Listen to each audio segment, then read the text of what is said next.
오늘 하나님의 말씀은 요한복음 11장을 찾겠습니다. 요한복음 11장입니다. 11장.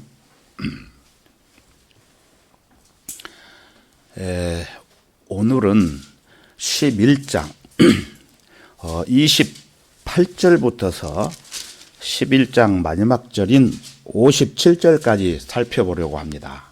상당히 길지요.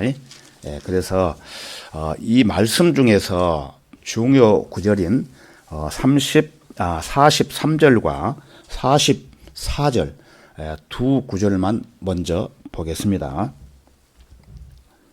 43절, 이 말씀을 하시고 큰 음성으로 외치시기를 나사로야 나오너라고 하시니 죽었던 자가 손발이 수위로 동여지고 얼굴이 수건으로 가려진 채 나오더라.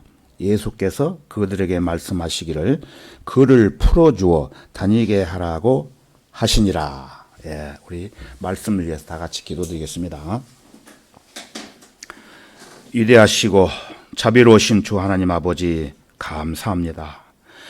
지금까지 저희들의 생명과 호흡을 주관해 주시고 주님께서 베풀어 주신 은혜와 자비를 만끽하면서 하나님의 선하시고 기뻐하시고 온전하신 뜻을 선하게 수행해 나갈 수 있도록 인도해 주심을 감사드립니다. 주님께서는 우리를 위해 저 하늘에 썩지 않고 더럽지 않고 세잔하지 않는 그 하늘에 복된 산 소망을 마련해 주셨고 또한 우리 성도들이 그 복된 하나님 나라에서 영원히 살 수 있도록 특권을 선물로 주심으로 이 험악한 세상에서 기쁘게 살아갈 수 있다는 것 또한 참으로 감사를 드립니다. 이러한 선물을 알지 못하는 이 세상 사람들에게 우리가 받은 은혜의 복음, 이 복음을 주님이 오시는 그날까지 힘차게 전할 수 있도록 역사해 주시옵소서. 이 시간 말씀을 선포할 때 어떠한 마귀의 공격이 있을지라도 방해받지 않고 담대히 전할 수 있도록 주 성령님께서 역사해 주시옵소서. 이 모든 것을 감사드리며 주 예수 그리스도의 이름으로 기도하옵나이다. 아멘. 오늘 읽은 두 구절 본문 말씀을 중심으로 해서 죽었던 나사로를 살리신 예수님, 죽었던 나사로를 살리신 예수님이라는 주제로 여러분들과 함께 살펴보려고 합니다. 지난주에 우리는 요한복음 11장 1절에서 22절까지 살펴봤죠. 그래서 이어지는 27절부터 이어지는 28절을 제가 읽어보도록 하겠습니다. 28절입니다. 11장 28절. 그녀가 이런 말을 한 후에 가서 자기 동생 마리아를 은밀히 불러 말하기를 선생님이 오셔서 너를 부르신다고 하니 그녀가 이 말을 듣고 급히 일어나 주께로 오더라. 예수께서는 아직 고을로 들어오지 아니하시고 마르다가 맞이하던 그곳에 계시더라. 여기 28절을 보시면은 그녀가 나오죠. 그녀라는 말. 그녀가. 이 그녀는 24절을 보시면은 마리아의 언니인 마르다가 나옵니다. 마르다. 여기에는 24절에는 마리아가 안 나옵니다.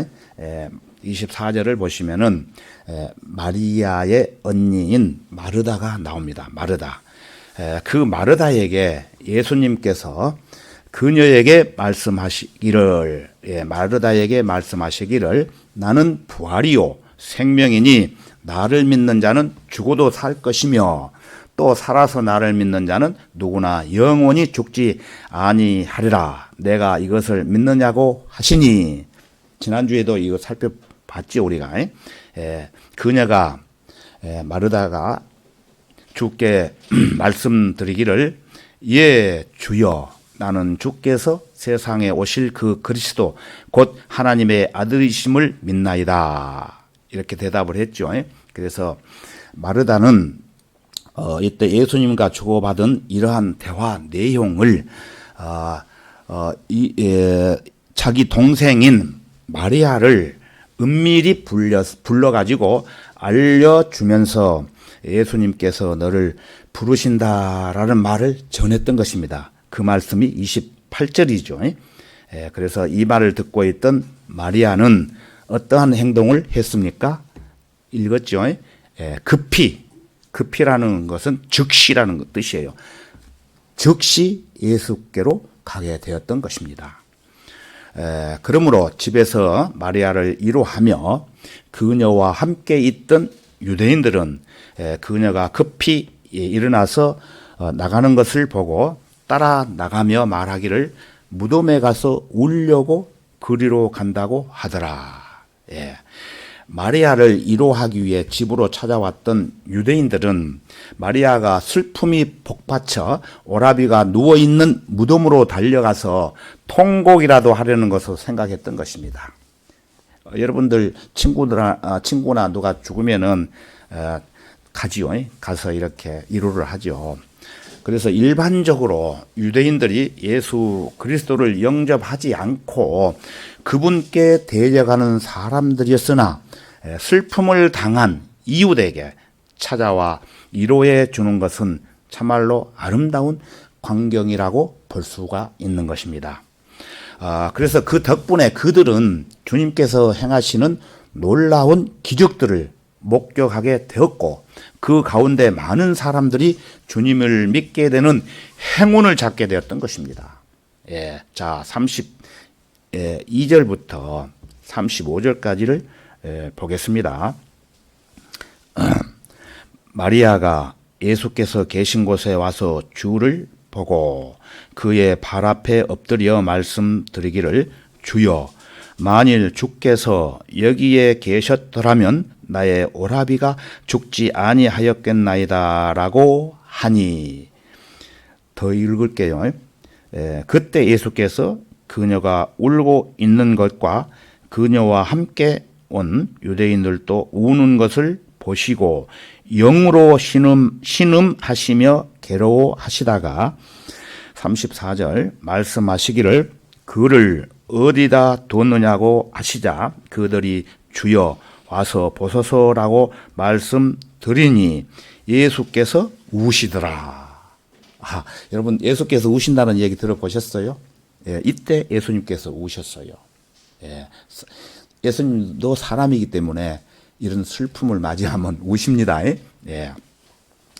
그래서 마르다가 주님을 배웠을 때에도 마르다, 여기에서는 마리아를 얘기하는데 마르다가 주님을 배웠을 때도 똑같은 이런 말씀을 드렸어요. 주님께. 그래서 주님께서 이에 대해서 그들의 생각을 부인하지 않으시는 것입니다. 두 자매가 똑같이. 그래서 마르다의 경우도 마찬가지였지만 마리아의 이 말 가운데는 조금도 주님을 원망하거나 좀 더 일찍 오시지 않은 주님께 서운함을 나타내고 있는 것이 아니었습니다. 이틀을 넘겼지요. 예수님이 가기. 그래서 서운함을 나타내고 있는 것이 아니었다는 것입니다. 그녀는 지금 주님의 발 앞에 엎드려 있습니다. 누가 엎드려 있습니까?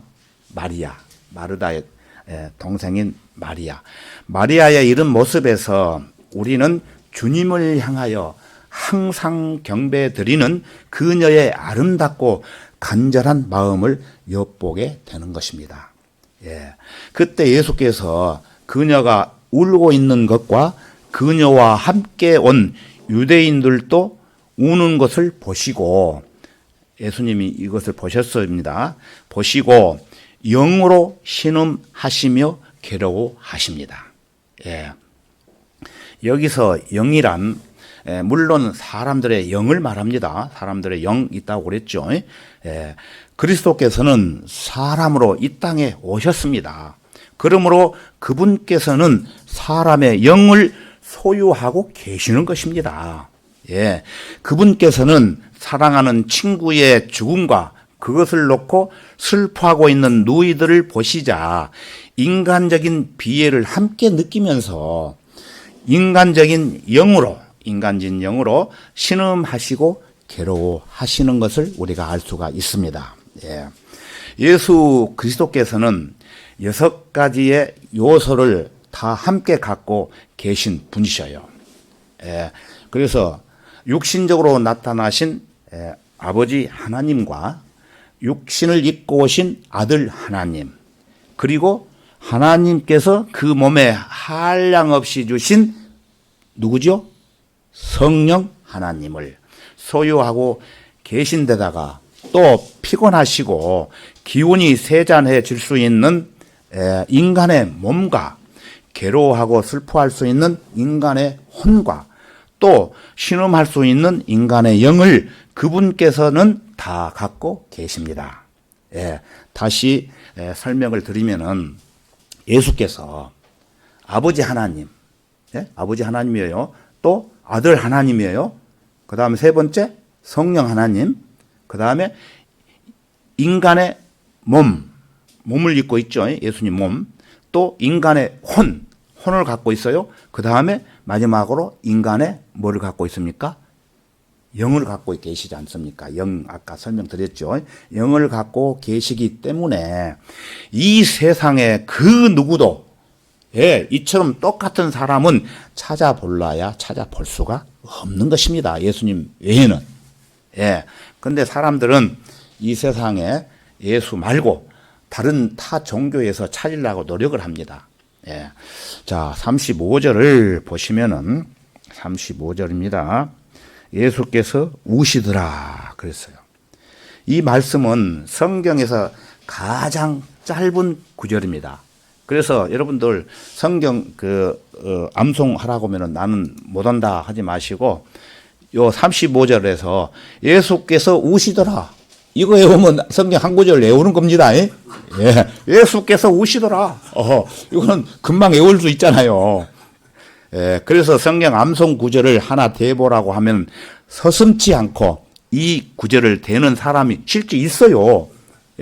그러나 여기에는 많은 의미가 담겨 있습니다. 그걸 알아야 돼요. 애우기는 애우지만은 예수께서 우셨다는 기록은 성경 가운데 세 군데서 발견이 되는데 세 군데서 한 번은 예루살렘을 보시고 우셨어요. 그게 누가복음 19장 41절에 나옵니다. 또 한 번은 겟셋만에서 하나님께 기도하실 때였으며 이것은 히브리서 5장 7절이죠. 그 다음에 나머지 한 번은 여기 35절에서 보신 바와 같이 우시더라라고 말씀을 하고 계시는 것입니다. 몇 군데가 나온다고요? 우시는 것이? 세 군데. 정확하게 대답을 하셨습니다. 하나님이신 예수 그리스도께서 우셨다는 사실은 사람의 몸을 입으시고 또 사람으로 오셔서 사람들 가운데 들어와 사셨다는 사실과 연관해서 생각하지 않으면은 얼른 이해하기가 어렵습니다. 주님께서 우신 것은 모두 죄와 또 그 죄의 결과에 대한 사실을 유의해야 합니다. 주님께서는 슬픔의 사람이요 질고에 익숙한 사람이셨죠. 사랑하는 친구의 죽임을 당하여 눈물을 흘리는 것은 인지상정입니다. 그러나 주님께서 우시는 것은 이러한 인지상정 말고도 죄의 결과로 혼에게 드리워지는 죽음의 그림자 때문이에요. 아무리 사랑하는 나사로였지만 그의 혼은 지금 죽음의 그림자에 덮여 있는 겁니다. 이 때문에 주님께서는 이 땅에 오셨습니다. 인간의 혼에 필연적으로 드리워지는 죽음의 그림자를 걷어내시기 위해 주님께서 이 세상에 오셨던 것입니다. 그것이 아버지 하나님의 뜻이었고 그 뜻을 헤아리는 아들 하나님의 마음속에 어찌 감격의 눈물을 금할 수 있겠습니까? 자, 36절부터 37절까지 보겠습니다. 그때 유대인들이 말하기를 주님이 그를 얼마나 사랑하셨는지 보라고 하더라. 울기 때문에. 37절 그러나 그들 중 몇 사람이 말하기를 소경의 눈을 뜨게 한 이 사람이 그 사람은 죽지 않게 할 수 없었더냐고 하니. 반문을 이렇게 하지요. 이 구절에서 유대인 중 몇 사람이 주님께서 우시는 것을 보자 이 사람도 별 수 없구나 하고 빈정된 것이라고 주석을 다는 사람들도 있어요. 있지만 그들은 주님에 대한 최소한 소경의 눈을 뜨게 한 이 사람임을 믿었던 것만은 분명합니다. 믿었어요. 그리고 죽지 않게 할 수 없었더냐고 빈정대면서 트집을 잡으려는 것이 아니라 마르다가 마리아가 만일 주님께서 여기에 계셨더라면 나의 오라비가 죽지 아니하였겠나이다 라고 한 것과 같은 맥락에서 한 말이었던 것입니다. 그들은 예수 그리스도께서 죽음을 막으실 능력이 있으신 것을 믿고 있었어요. 그들은 다만 그럼에도 불구하고 나사로가 죽은 것이 안타까울 뿐이었습니다. 살려낼 수가 없기 때문에.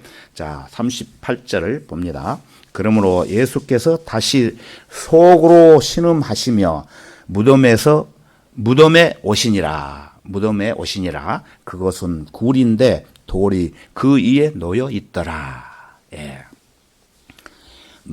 주님께서는 나사로의 무덤으로 안내를 받으시면서 또 속으로 신음을 하십니다. 가시면서 사실 우리는 주님께서 신음하시는 깊은 의미를 잘 알지 못합니다. 주님께서 신음하시는 것이 사랑하는 친구의 무덤으로 향하며 복받쳐 오르는 단순한 인간적 슬픈 때문만은 아닐 것이라고 짐작해 보는 것도 가능하겠죠. 죄 때문에 죽을 수밖에 없는 인간의 운명을 생각하고 비통해 하셨을 뿐만 아니라 이 문제를 해결하기 위하여 자신이 고난을 받아야 하고 십자가에 달려 죽으셔야 한다는 생각을 하시면서 신음하실 수도 있겠죠. 자, 그러면 39절로 갑니다. 39절.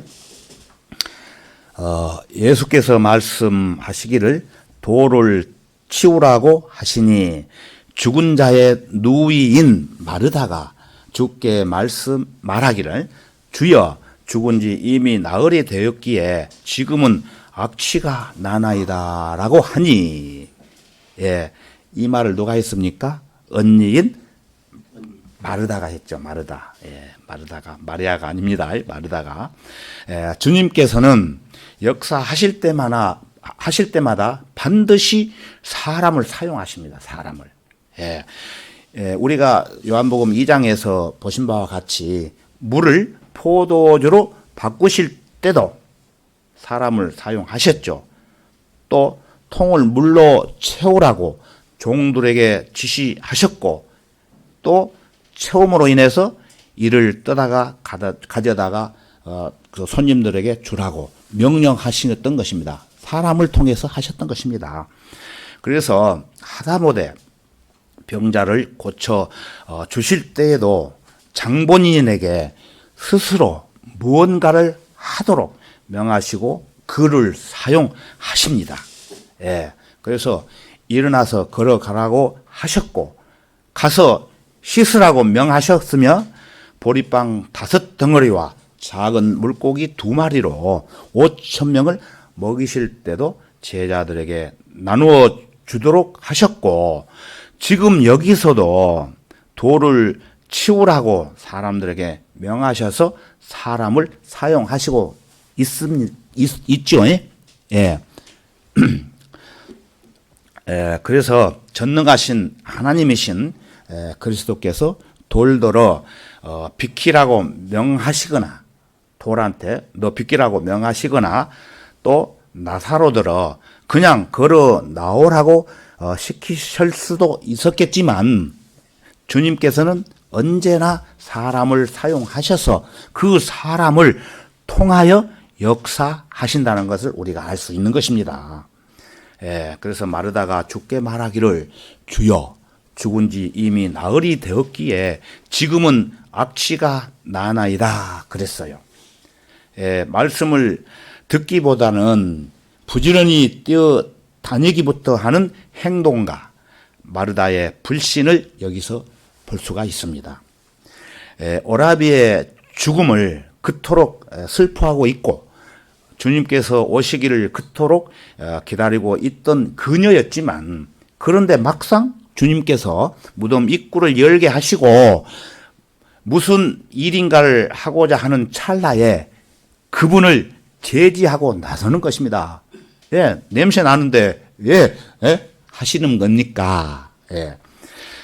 주님을 그토록 사랑하는 마르다가 주님의 영광을 가리고 나서는 것이에요. 이것은 우리 시대의 그리스도인들도 마찬가지라고 봅니다. 자기도 모르는 사이에 주님의 영광을 가리는 일을 하고 있습니다. 말씀보다는 행동을 중시하는 사람들은 그것은 불가능해. 그렇게 하면 효과가 없어.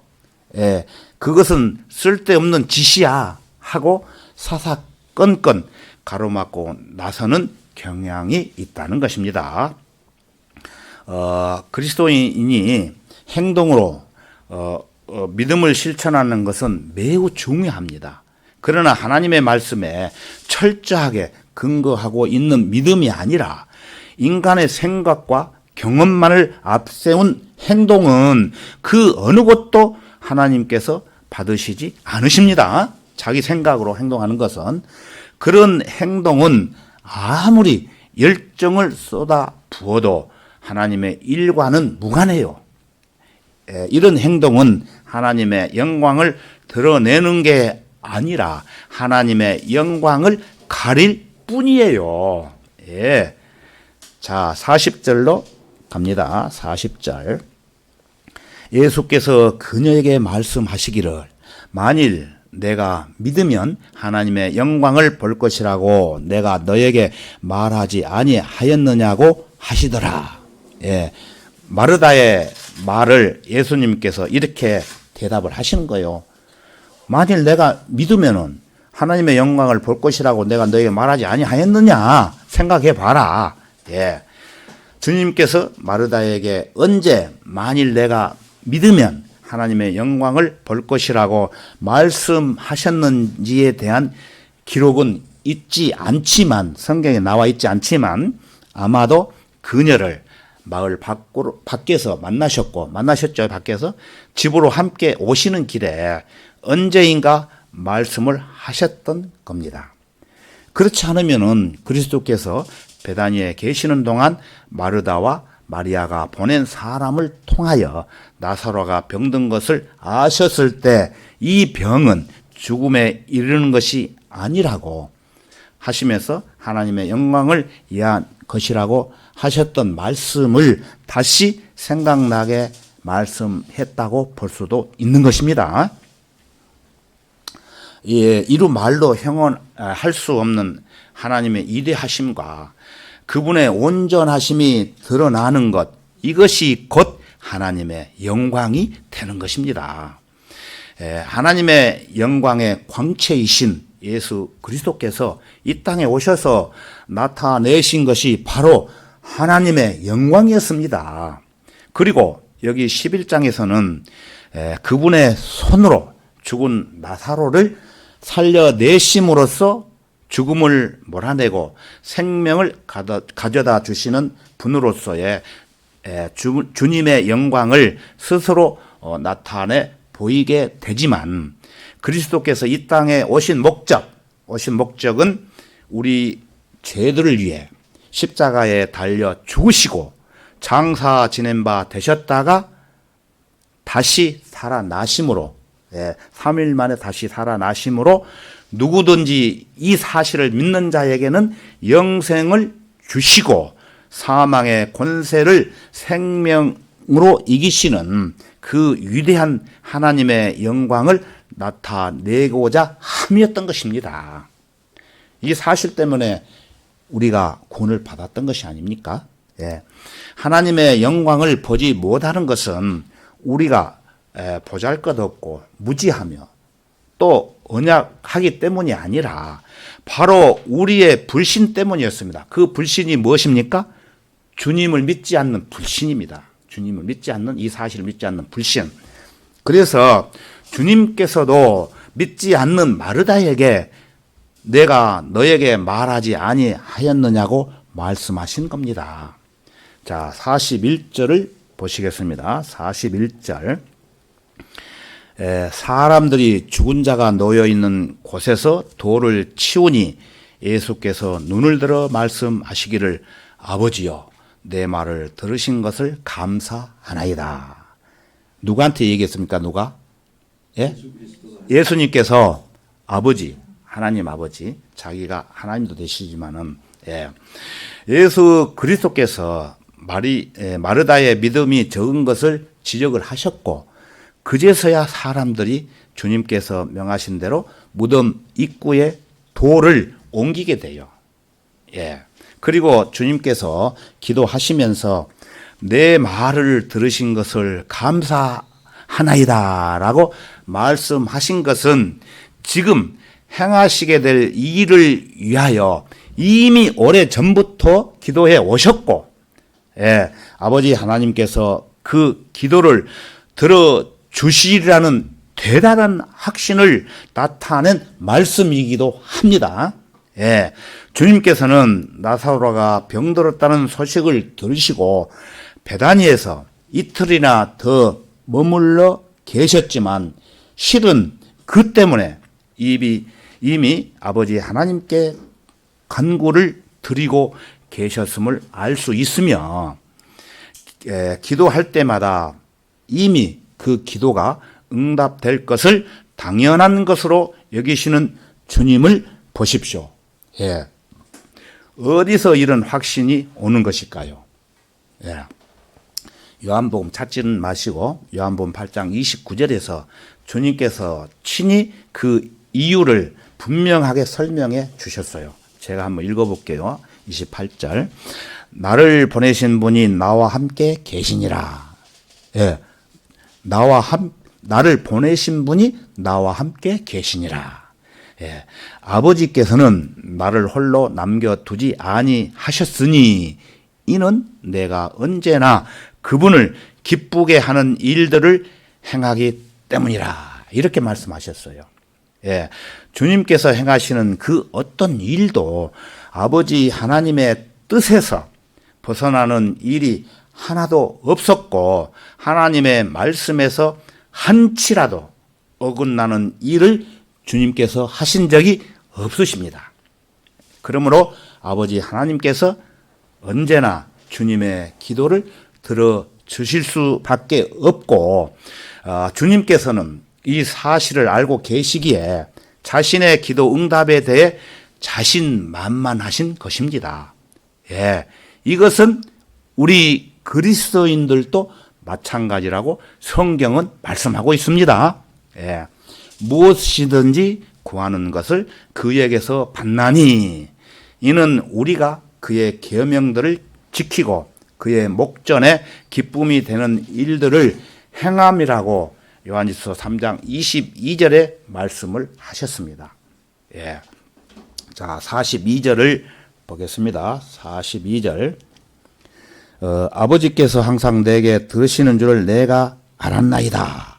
이제 내가 말한 것은 여기 둘러서 있는 무리 때문이니 그들로 아버지께서 나를 보내신 것을 믿게 하려 함이니이다라고 하시더라. 이유가 있죠, 이렇게. 예.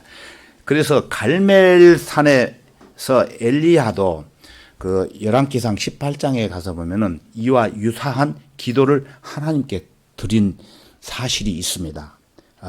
예수 그리스도가 하나님께서 보내신 분이 아니라면은 그분의 기도대로 기적은 일어나지 않을 겁니다.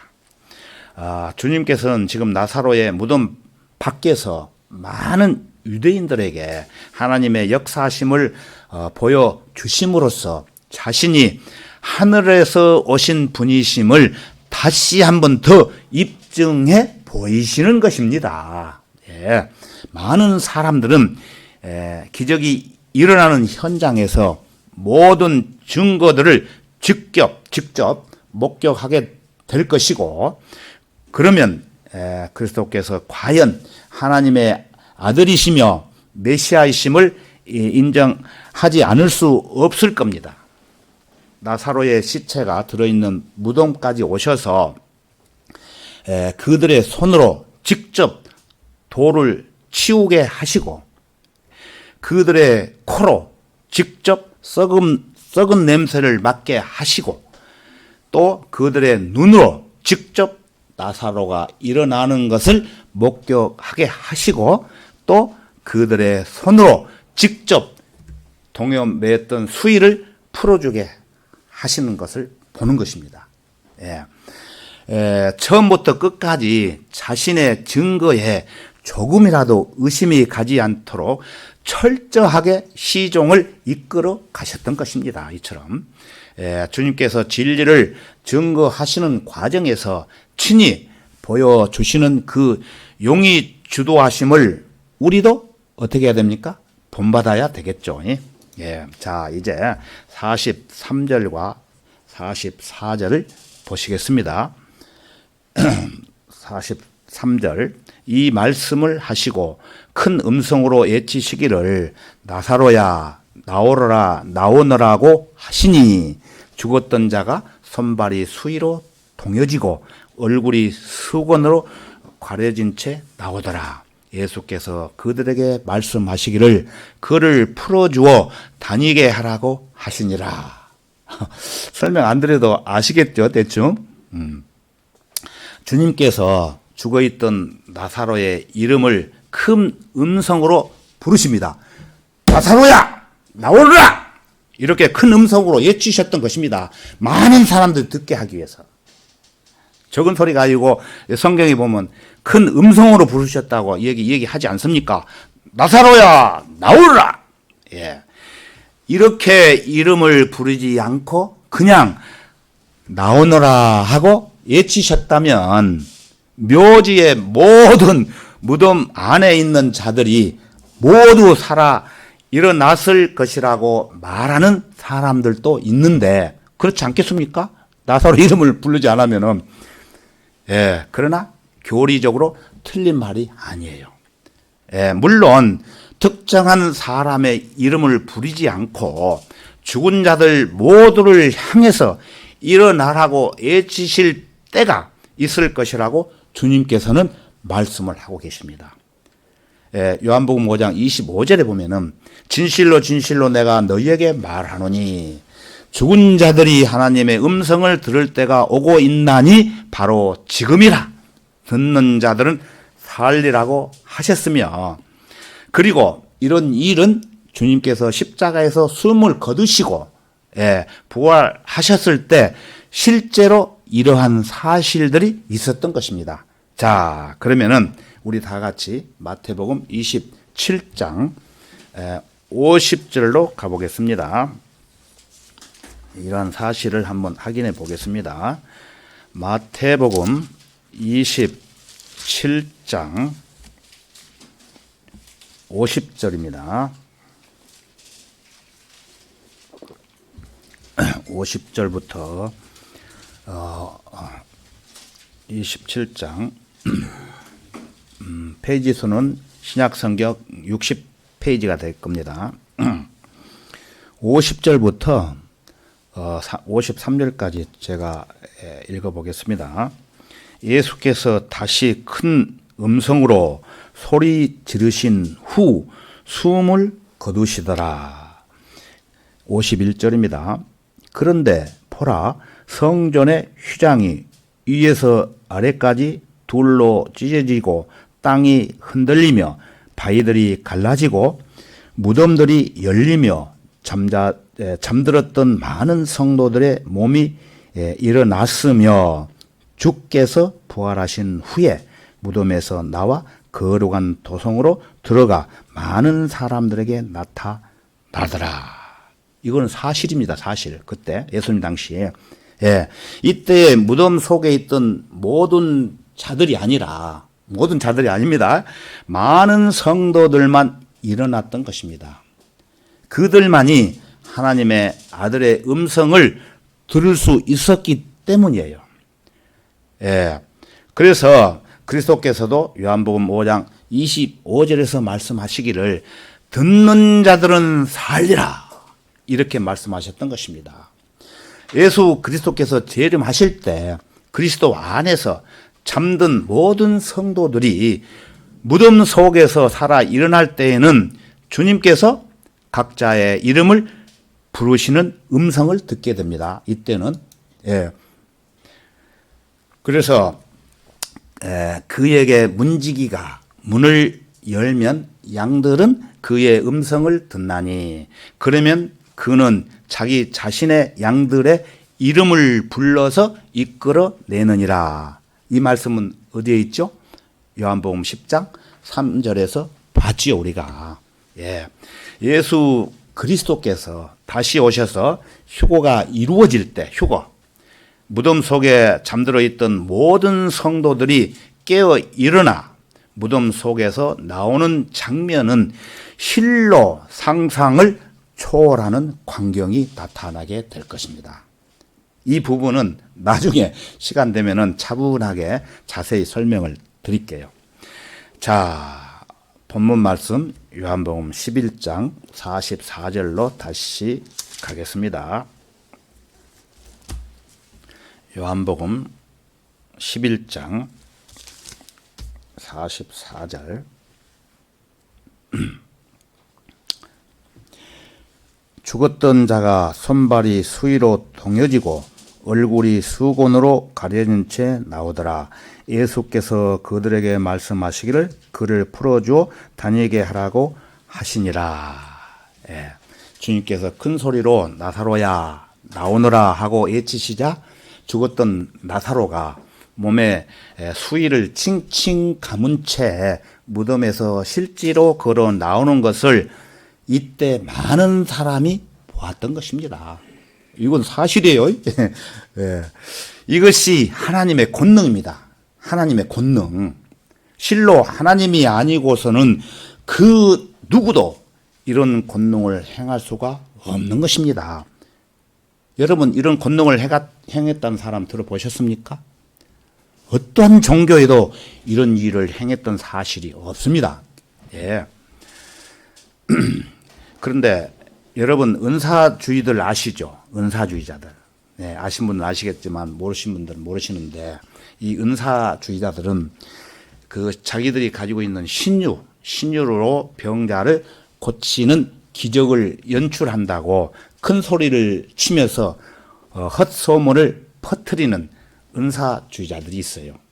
이들은 만약에 병자를 고치는 기적이 있다면은 만약에 이들은 공동묘지에 가서 죽은 지 나흘이나 된 시체에서 큰 소리를 외쳐 일어나게 했다는 이야기를 여러분 혹시 들어보셨습니까? 나흘 되면은 썩어서 냄새 나잖아요. 병자를 고쳤다는 신은사주의자들. 이 사람들이 병원에 가서 무덤에 가서 나사로야 나오너라 하듯이 아무개 나오너라 이렇게 했다는 얘기 못 들어보셨지 않습니까?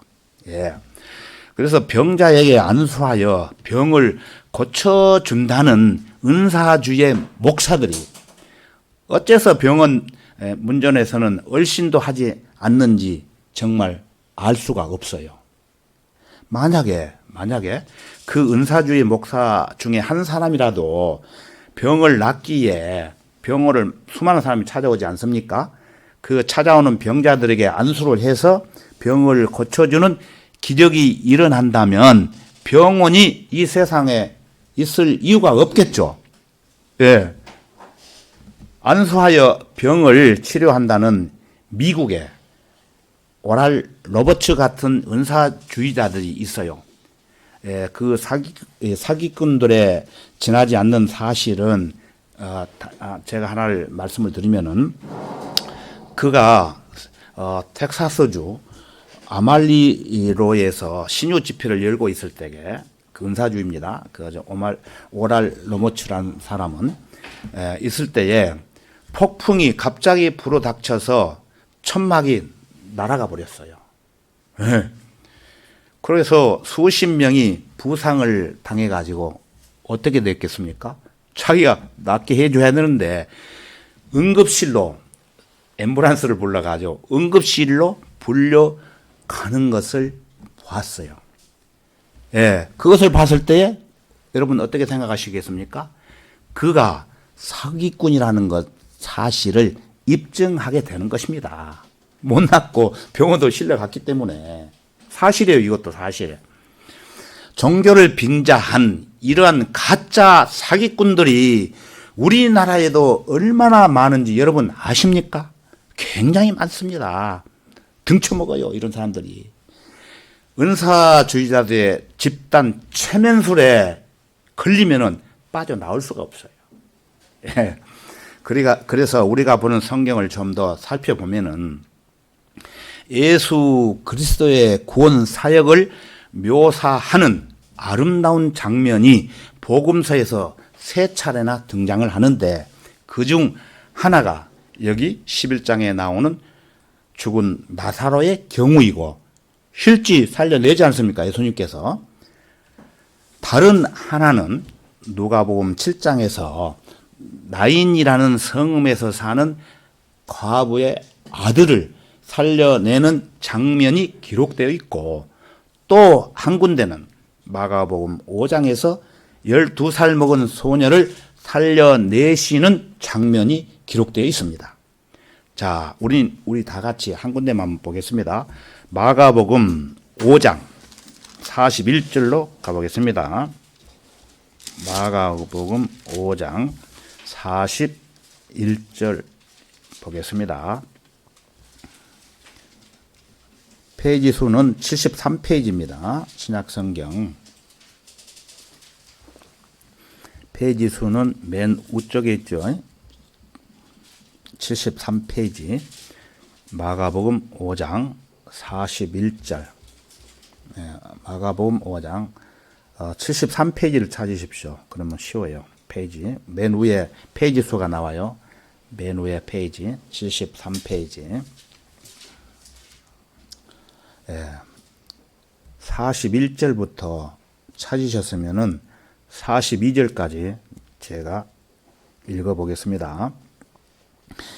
그 소녀의 손을 잡으시고 탈리다 쿰이라고 말씀하시니 이를 해석하면은 소녀야 내가 너에게 말하노니 일어나라고 하심이라. 42절 그 소녀가 즉시 일어나 걸으니 이는 그 소녀가 12살임이더라. 그러자 사람들이 매우 놀라더라. 예, 죽었던 소녀가 살아나기 때문에 많은 사람들이 놀랬다는 얘기예요. 예, 12살 먹은 소녀가 죽은 경우인데 42절에 보면은 그 소녀가 어떻게 됐습니까? 즉시 일어나 걸으니, 즉시라는 말이 나와요. 여기서 굉장히 중요합니다. 즉시. 예, 어린 소녀는 살아나는 순간 지체 없이 그냥 걸어 다녔던 것입니다. 즉시. 이처럼 구원받은 시기가 어리면 어릴수록 구원의 능력이 빨리 나타난다는 것을 우리가 알 수 있고 좋다는 뜻입니다. 예, 나이 먹은 사람보다 어렸을 때 구원받는 것이 좋다는 뜻이에요. 그리고 누가복음 7장 14절은 나인성 가부의 아들이었지만 안 찾으시고 제 얘기만 들으시면 됩니다. 가부. 마가복음 5장에 나오는 소녀보다 나이가 더 먹은 젊은 청년이었어요. 이 젊은이가 죽어서 상여에 실려 운구되고 있을 때, 사람이 죽으면 상여에 메고 가지요. 죽어가지고 상여에 실려 운구되고 있을 때 주님께서 그걸 보시면서 그 관에 손을 대시고 젊은이여 내가 너에게 말하노니 일어나라고 명하셨던 것입니다. 그래서 이 젊은이는 어떻게 됐습니까? 왜? 예수님 말씀이 일어나라고 했는데 안 일어나면 예수님이 거짓말쟁이 돼요. 그래서 이 젊은 사람은 즉시 그 관을 떠들고 일어나 앉았어요. 일어나 앉았어. 그런데 여기서 중요한 것은 관 속에서 그대로 앉아서 걷지 않고 앉아서 말하기를 시작했던 것입니다. 이것이 틀려요. 또 주님께서 그를 그의 어머니에게 돌려주시니라고 이렇게 말씀을 또 하십니다. 자, 그러면 마가복음 5장에 아까 보신 바와 같이 12살 먹은 소녀는 살아나는 순간 어떻게 됐습니까? 즉시 일어나 걸었지 않습니까? 그런데 나인성 가부의 아들은 소녀보다 나이가 더 먹은 젊은이였는데도 불구하고 이 사람은 살아나더니 어린 아기처럼 앉아서 말하기를 시작하였고 주님께서 마치 어린 아기를 넘겨주듯이 그의 어머니에게로 돌려주셨던 것입니다. 나중에 읽어보시기 바랍니다.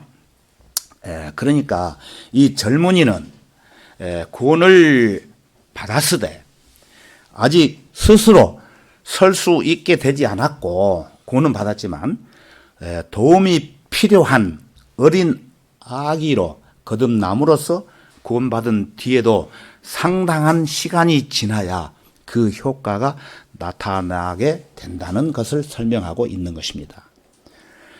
그런데 오늘 본문에 나오는 요한복음 11장의 나사로는 세 사람 중에서 어떻게 되었습니까? 가장 나이가 많은 사람으로서 죽은 지 나흘이나 지나 악취를 품고 있었는데 악취를 풍기고 있었는데 살아나더니 아무것도 자기 손으로 할 수가 없었지요. 온몸에 수의로 동여지고 수건으로 얼굴이 가려져 있었으니 꼼짝달싹 할 수가 없었어요. 그래서 주님께서 뭐라고 말씀하십니까? 그를 풀어주어 다니게 하라고 말씀해야만 했던 것입니다. 자기 혼자 할 수가 없기 때문에 이처럼 나이를 먹으면 먹을수록 구원받은 사람은 타락한 삶을 살던 과거의 더러움을 벗어버리는 데 있어서 많은 시간이 걸리기 마련인지라 거듭나고 나서도 그 효과가 더디 나타나게 된다는 것을 의미하는 것입니다. 그런데 12살 먹은 소녀는 어떻게 됐습니까? 어리지만은 살아남과 동시에 일어나서 즉시 걸어갔던 것입니다. 그러나 소녀보다 나이가 더 많은 젊은 청년은 즉시 일어나 걷지 못하고 관 속에서 그대로 앉아서 말만 했고 이 젊은 청년보다 나이가 더 많은 나사로는 온몸이 수의로 동여지고 수건으로 얼굴이 가려져 있었기 때문에 꼼짝달싹 할 수가 없어서 그를 풀어줘 다니게 하라고 하셨던 것입니다. 이것은 각기 나이가 다른 세 가지 유형의 죄인들로서 연령적으로 차이가 있는 세 가지 유형의 거듭남을 보여주고 있는 것을 우리는 구체적으로 아는 것입니다. 이것을 알게 되는 것입니다. 자, 그러면 본문 말씀 요한복음 11장 44절로 다시 가겠습니다. 요한복음 11장 44절 아주 중요하기 때문에 한번 더 읽겠습니다. 44절부터 46절까지 보겠습니다. 죽었던 자가 손발이 수위로 동여지고 얼굴이 수건으로 가려진 채 나오더라. 예수께서 그들에게 말씀하시기를 그를 풀어줘 다니게 하라고 하시니라. 45절입니다. 그때에 마리아에게 왔다가 예수께서 하신 일들을 본 많은 유대인들이 주를 믿었으나, 주를 믿었으나, 46절을 보십시오. 그중 몇 사람은 바리새인들에게 가서 예수께서 행하신 일들을 말하더라. 이거를 제가 좀 설명을 드릴게요. 이걸 보면은 사람이란 참 이상한 존재가 아닐 수 없어요. 그들은 자신들의 눈으로 직접 보고 자신들의 코로 직접 냄새를 맡았고 자신들의 손으로 직접 만져 보았음에도 불구하고 그 일을 통하여 주님께서 사람에게 하고자 원하셨던 방향에서 벗어나는 사람들이 또 있었던 것입니다. 이 일로 많은 유대인들이 주를 믿었음에도 불구하고 그중 몇 사람이 바리새인들에게 가서 어떻게 합니까? 고자질을 한 것이에요. 네. 그들은 필경 그 놀라운 기적을 목격하고도 예수 그리스도께서 하나님의 아들이시라는 확신을 갖지 못하였던 모양인데 마귀에게 단단히 사로잡혀 있는 사람들의 마음을 돌리기란 이처럼 어려운 것입니다. 그래서 이 어려운 그 마귀의 세상에서 구원받게 하는 것이 굉장히 힘들어요. 이때 사실을 보고도 못 믿었는데 말씀을 전한다고 해서 믿는 사람이 극히 적다는 얘기입니다. 47절부터 57절까지 보시면은 내용 보시면은 끝까지 안 읽겠습니다. 보시면은 유대인들이 예수님을 죽이려고 조직적인 살해 음모가 펼쳐집니다. 47절에서 48절을 보겠습니다. 47절에서 48절.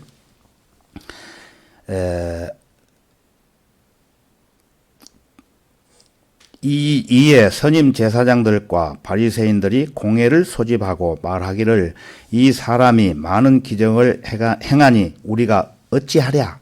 만일 우리가 그를 이대로 두면 모든 사람이 그를 믿을 것이요. 그러면 죄인들이 와서 우리의 처소와 민족을 다 빼앗아 가리라고 하더라. 이 사람이 많은 기적을 행하니 우리가 어찌하랴? 만일 우리가 그를 이대로 두면은 모든 사람들이 그를 믿을 것이 아니냐.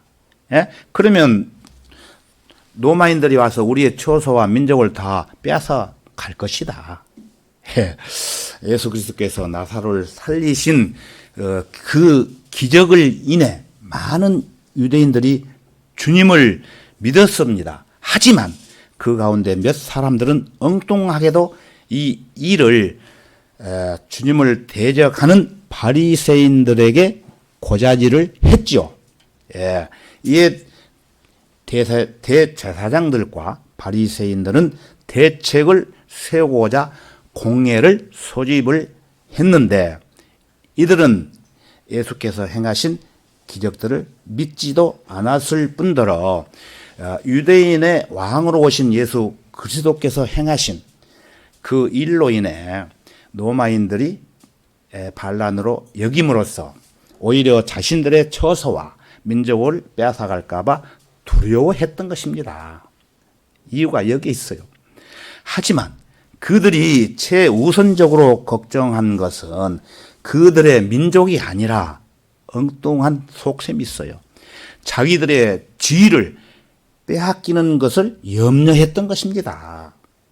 예나 지금이나 이런 태도는 자기들이 먹고 사는 배와 관련이 있다고 로마서 16장 18절과 빌립보서 3장 19절에 언급되어 있습니다. 그런데 바리새인들이 염려하던 그 일이 실제로 그들에게 일어나고 말았습니다. 그때가 언제입니까? AD 70년에 예루살렘이 파괴되었던 것입니다.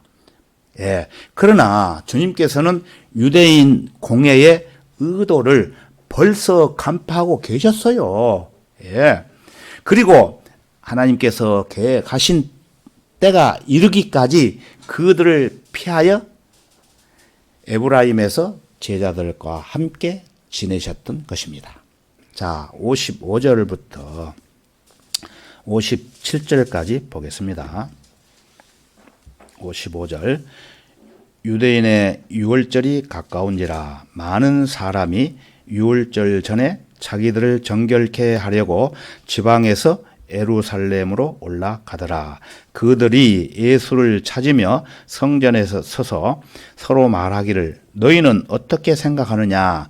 그가 명절에 오지 아니하겠느냐고 하더라. 그때 선임 제사장들과 바리새인들이 명령을 내렸으니 이는 만일 누구든지 주가 어디에 있는 것을 알면 이를 알려서 주를 붙잡게 하려 함이라. 굉장하죠. 주님께서 공개적인 사역을 하시는 동안 네 번째로 맞이하게 될 마지막 유월절이 다가오고 있었던 것입니다. 이제 며칠만 더 있으면 마지막 유월절이 닥치고 그날 주님께서는 어떻게 됩니까? 십자가에 죽게 됩니다. 56절을 다시 보시면은 그들이 예수를 찾으며 성전에 서서 서로 말하기를 너희는 어떻게 생각하느냐? 그가 명절에 오지 아니하겠느냐고 하더라.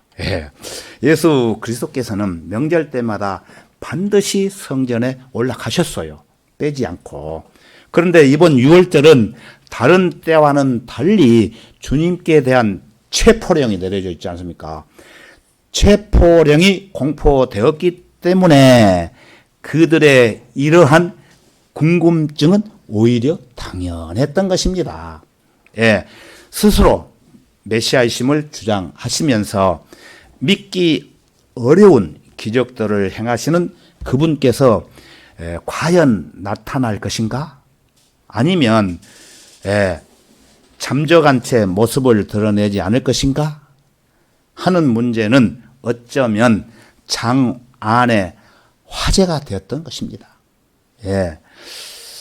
57절에 그때 선임 제사장들과 바리새인들이 명령을 내렸으니 이는 만일 누구든지 주가 어디에 있는 것을 알면 이를 알려서 주를 붙잡게 하려 함이라.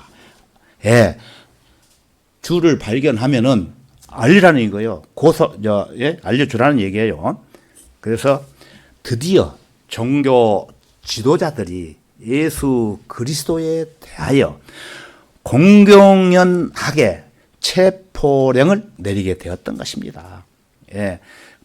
이 공회가 발표한 포고령의 배후에 여자의 씨에 대해 대적하는 뱀이 도사리고 있다는 것을 말할 필요도 없습니다. 막이죠. 그러나 요한복음 11장에서는 죽은 나사로를 일으킴으로써 예수 그리스도께서 하나님의 아들이심을 증거되는 가운데 부활과 생명이신 그분의 능력이 유감없이 드러났던 것입니다. 이것은 사망의 권세를 지닌 사탄에 대한 정면 도전이었고 빛이신 주 예수 그리스도의 영광이 찬란하게 나타나는 바람에 이 세상 통치자의 권위가 말이 아니게 되었으며 사탄으로서는 도저히 이대로 가만히 있을 수만은 없었던 것입니다. 그리하여 사탄은 유대인의 종교 지도자들로 하여금 그분의 살해 계획을 착착 진행하도록 뒤에서 돕고 있었던 것입니다. 예. 그러나 사탄은 예수 그리스도에 대한 적개심에만 불타고 있었을 뿐 하나님께서 세우신 영원한 목적이 성취되어 가고 있다는 사실에 대해서는 전혀 눈치채지 못하고 있었던 것입니다. 예. 요한복음 11장 서두에서 말씀드렸지만은 예수 그리스도에 대한 박해와 거부는 세 가지가 있다고 말씀드렸죠. 첫째는 안식일에 병을 고쳐 주셨다는 이유로 주님을 박해하고 죽이려고 했어요.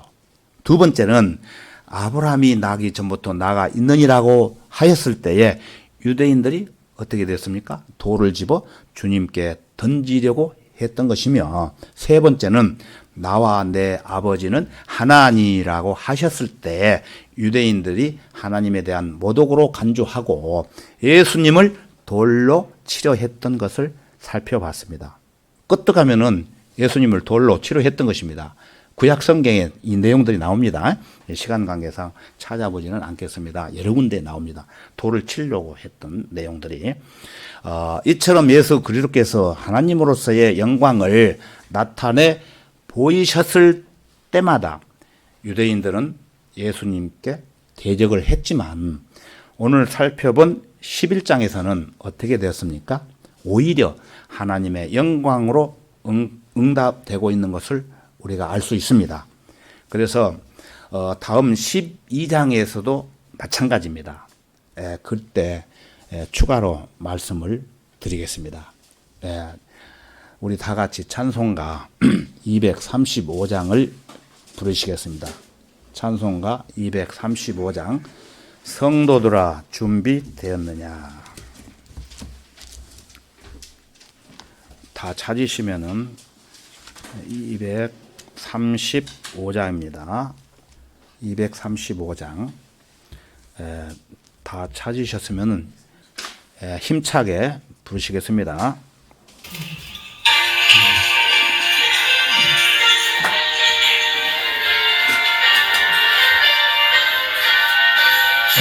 예수 나를 섬기시며 안내하시옵시지 기름과 등불을 준비하여 주님의 맞으리 성도가 준비되었느냐 본향가를 위하여 내 시간 예수 다시 올때 기쁨으로 주를 받겠네 주 예수님 같은 모든 일에 우리 충실했는가 신실한 마음으로 주 섬기며 내 영광을 받겠네 성도들아 준비되었느냐 본향가를 위하여 내 시간 주 예수가 다시 올때 기쁨으로 주를 받겠네 영광의 주 언제 다시 올지 한마디나 못나세 예언은 자축에 못될 것은 주의 영광 받겠네 성도들아 준비되었느냐 본향가를 위하여 내 시간 주 예수 다시 올때 기쁨으로 주를 받겠네